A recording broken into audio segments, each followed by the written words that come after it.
Ladies and gentlemen, welcome to this quick guide showing you how you can complete the time trials between June 3rd and June 9th. Starting off with the RC time trial, as always, you need an RC beta for this one in order to be able to do it. So if you find that worth the $1.5 million and the Arena War Garage that you need for it, it's entirely up to you. Every single week, you'll start gradually making that money back, $100,000 at the time, for simply completing the time trials. As for the time trial itself, there's only a few concerns that you have with this one, which is sometimes when you cross the road, there might be a car in the way or a pedestrian, and that's kind of it. There's one corner there which is particularly annoying because it's a little bit difficult to see that you have to make a 180 turn, but if you just pay attention to the video, you'll see it happen. I'll even point it out within the visuals of the video itself too, so don't worry too much. The time trial itself isn't too difficult. I think you have about 10 seconds to spare, so as long as you just hit those checkpoints and hit the finish line, you should be totally fine.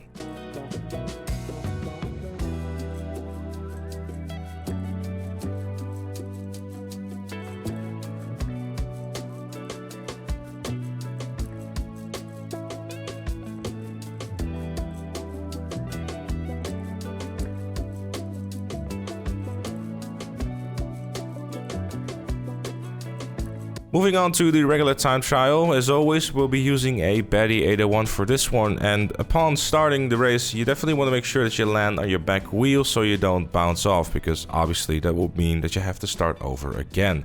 This one for the Betty 801 might be a bit of a rough one considering how many corners you have to take, and you can't really utilize the top speed of it as much as you would like to. For that reason, I personally am of the belief that a car would be a much better option in this one. If you have a car that has a high top speed, so typically sports or supercars, then it's much better to try and use that.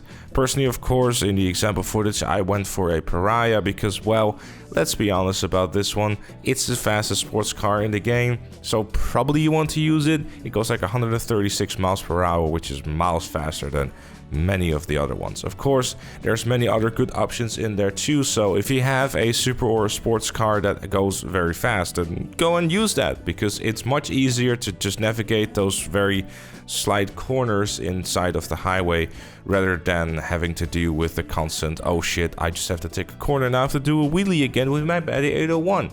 It will just maintain your top speed a lot better than the Betty 801 will. However, keep in mind that if you take the corner that we're about to take in the footage, you definitely want to slow down a little bit with your car, or else you might start flying over the hill. That, of course, is something that you don't want to do. Other than that, it's a pretty straightforward route. You're just following the highway until you reach the checkpoint, and that's pretty much it.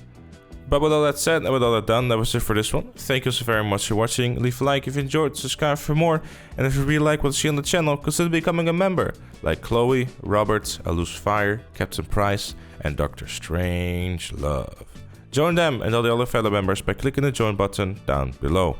Thank you again for watching, and I'll see you all later.